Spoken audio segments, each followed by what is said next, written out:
So observing individuals who lead a creative life, we can identify elements of expertise, grit, understanding, and passion. What's easy to overlook is the inner system within an individual, the set of principles that govern their mind and behavior. Let us explore 9 Stoic principles of letting things go in such situations. This video is going to be very related to everyone and will be helpful to deal with chaos and problems. So stay tuned till the end. 9th principle is to acknowledge that all emotions come from within. It is not outside forces that make us feel something. It is what we tell ourselves that creates our feelings. A blank document, canvas, or unmarked to-do list is not inherently stressful. It's your thoughts that are stressing you out.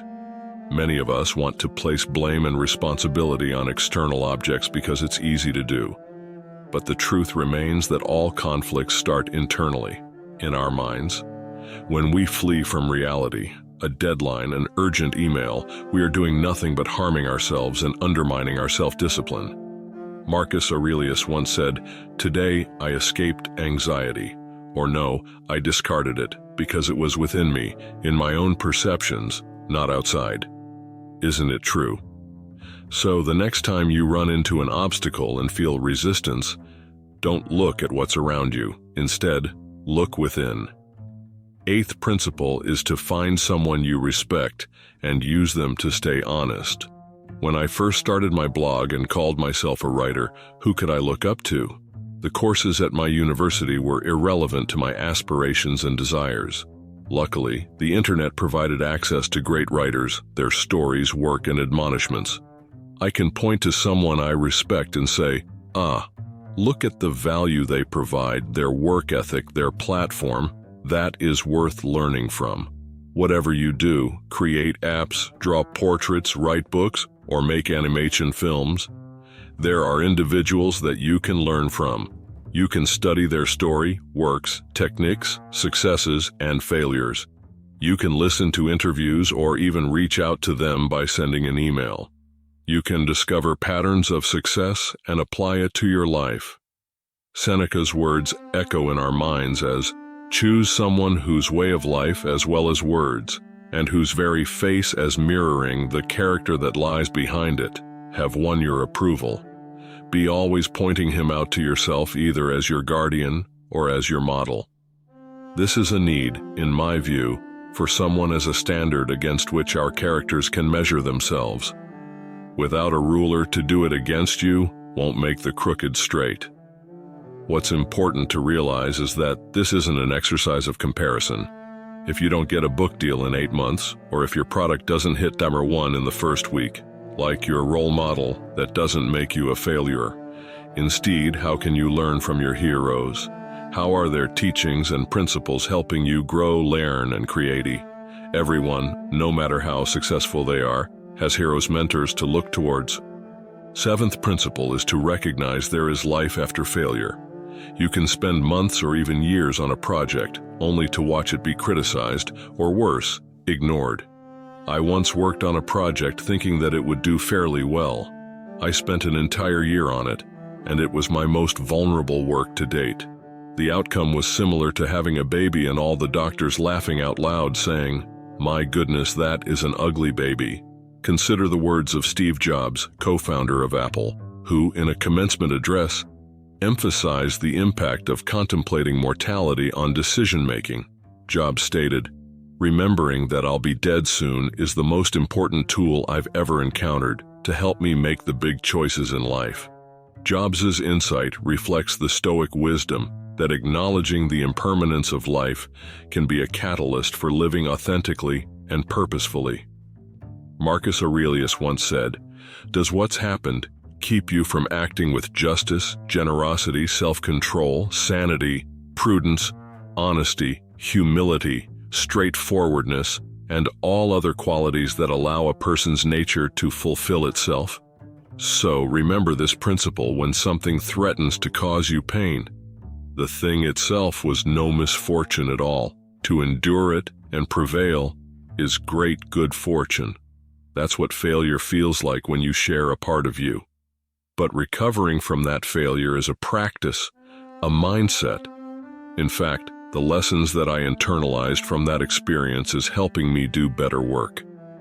The thinking goes, no failure, no growth.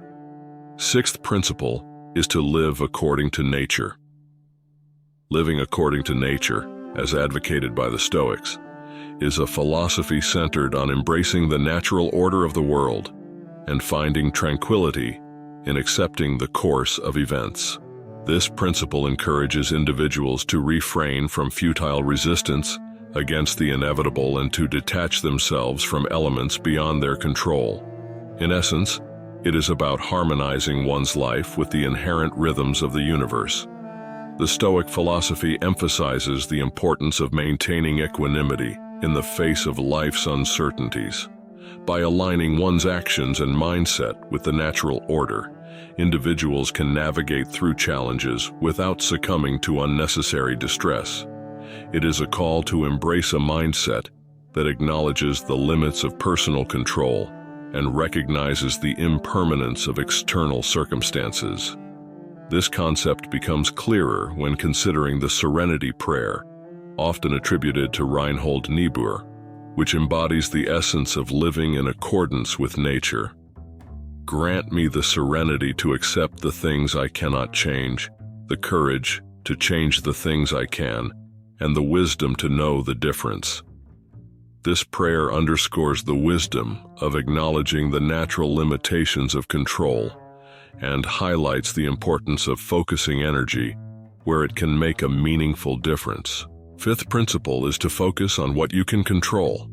Stoicism, a philosophy with roots in ancient Greece, imparts a valuable lesson. Focus your energies on what lies within your control. This principle underscores the idea that, in the grand tapestry of life, there exist elements beyond our influence, external events and the behaviors of others. Stoicism advocates redirecting our attention inward, towards the aspects where we wield genuine power, our thoughts, attitudes, and actions. Consider the analogy of a ship navigating through unpredictable waters. External events are like the ever-changing currents and weather conditions, while the ship represents the individual.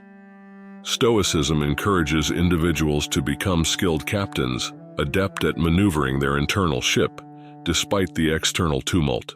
By recognizing and accepting the uncontrollable nature of external events, Stoicism guides us to focus on honing our skills in steering our inner vessel.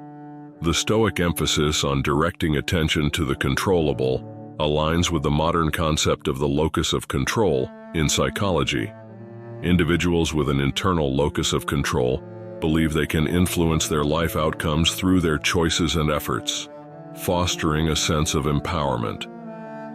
This aligns seamlessly with the Stoic idea of concentrating on one's thoughts and actions, contributing to a resilient mindset. A poignant example of this Stoic principle can be found in the life of Nelson Mandela. During his long imprisonment, Mandela focused on maintaining control over his thoughts and reactions, refusing to let bitterness or resentment take root. In his words, "The greatest glory in living lies not in never falling, but in rising every time we fall." Mandela exemplifies the Stoic notion of finding strength within, even in the face of circumstances beyond one's control. Stoicism's call to focus on the controllable also echoes in the teachings of Viktor Frankl, a Holocaust survivor and psychiatrist.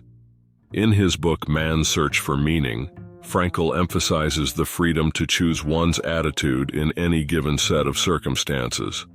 This echoes the Stoic belief that true autonomy lies in our responses to external events. Fourth principle is to read purposefully and apply your knowledge. Reading books on marketing or business or creativity will supply endless dots that have potential for connection to develop a more in-depth awareness, but what will ultimately make you effective at that craft is by applying it.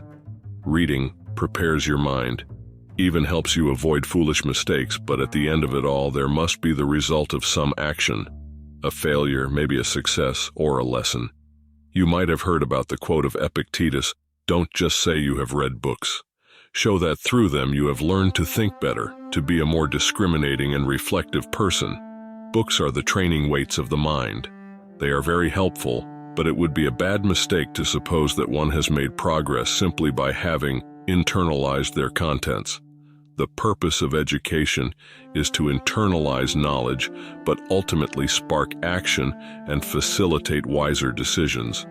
Reading self-help books will, in that moment, make you feel inspired for a change. But are you following your principles when you have a troll, rude customer, or angry stranger in your face? Third principle is to manage your expectations. The Stoic philosophy imparts a timeless lesson in managing expectations, cautioning against the pitfalls of harboring unrealistic hopes about life and others. This wisdom invites individuals to navigate the unpredictable journey of life with a mindset grounded in realism, steering clear of the treacherous waters of disappointment. Imagine setting sail on a voyage with a map filled with idealized destinations. The Stoics would advise that while having aspirations is commendable, it's crucial to acknowledge the inherent unpredictability of the sea. In life, similarly, setting rigid expectations can lead to disillusionment when reality unfolds differently. The Stoic approach encourages individuals to chart their course with flexible expectations, adapting to the twists and turns that inevitably arise. The idea of managing expectations finds resonance in the words of the Chinese philosopher Lao Tzu, who said, "When you are content to be simply yourself and don't compare or compete, everybody will respect you." This echoes the Stoic emphasis on letting go of the need for external circumstances or individuals to conform to our preconceived notions. Managing expectations in this light becomes a path to inner contentment and self-respect. Consider the story of Marcus Aurelius, a Stoic Roman emperor. In his Meditations, he reflects on the transient nature of life and the importance of accepting it without undue expectations. His wisdom, born from the complexities of leading an empire, underscores the Stoic virtue of aligning one's mindset with the realities of the world, reducing the gap between expectation and reality. In modern psychology, the concept of cognitive behavioral therapy, CBT, aligns with the Stoic idea of managing expectations. CBT encourages individuals to identify and challenge irrational thoughts, fostering a more realistic and balanced perspective. By acknowledging the limits of control over external events, individuals can mitigate the emotional impact of unmet expectations. Second principle is to reframe your perspective. The power of perspective lies at the heart of Stoic philosophy, urging individuals to reframe their views when faced with challenging events. Understanding that emotions are intricately linked to how we interpret situations, the Stoics advocate for a deliberate shift in perspective, especially in the face of adversity. By doing so, one can avoid becoming ensnared in a negative narrative and foster a mindset that transcends momentary setbacks. Imagine a challenging event as a painting. When viewed up close, individual brushstrokes may seem chaotic and disheartening. Stoicism encourages stepping back, examining the broader canvas, and considering the painting from various angles. This metaphor illustrates the Stoic practice of reframing, where emotions are tempered by a deliberate effort to see the bigger picture. The idea of reframing echoes in the words of Viktor Frankl, a psychiatrist and Holocaust survivor, who said, "When we are no longer able to change a situation, we are challenged to change ourselves." This sentiment aligns with the Stoic call to shift our focus from external events to our internal responses. Reframing empowers individuals to reinterpret events in a way that fosters personal growth and resilience. Consider a setback at work as an example. Instead of viewing it as a failure, reframing allows one to see it as an opportunity for learning and improvement. From a broader perspective, this setback might be a stepping stone toward future success. This approach resonates with the Stoic concept of amor fati, the love of fate, which encourages accepting and embracing all aspects of one's life. The practical application of reframing is evident in cognitive behavioral therapy, CBT, a therapeutic approach rooted in Stoic philosophy. CBT encourages individuals to identify and challenge negative thought patterns, fostering a more balanced and constructive perspective. This aligns seamlessly with the Stoic belief that our interpretations of events significantly influence our emotional responses. First principle is to reflect on what you spend the most time on. That troll on your Twitter feed. It's probably best to not respond. You don't need to tell them where the unfollow button is located. I'm positive they know. That email? I know it's fun connecting, but can it wait? In my own observations, people who do excellent work, who master their craft, do so because of their ability to prioritize. They honor every hour of their day. If we put cameras behind our heroes, would our work ethic compare? Our focus, our determination to get things done? The other day, I was genuinely shocked at how much time I spent spectating on Instagram, watching other people live their lives and eat boats of sushi. Although these little breaks throughout our days are okay, we must be mindful of how we interact with our distractions. Or is that addictions? A lot of spectating and flicking our finger on Gorilla Glass is time that could be spent creating the stuff that people want to see. Lastly, in the words of Seneca, we should hunt out the helpful pieces of teaching and the spirited and noble-minded sayings which are capable of immediate practical application, not far-fetched or archaic expressions or extravagant metaphors and figures of speech, and learn them so well that words become works. The way we lead our lives and do our work must embody the principles that we practice. Less comparing, criticizing, and consuming, more creating, learning, and living.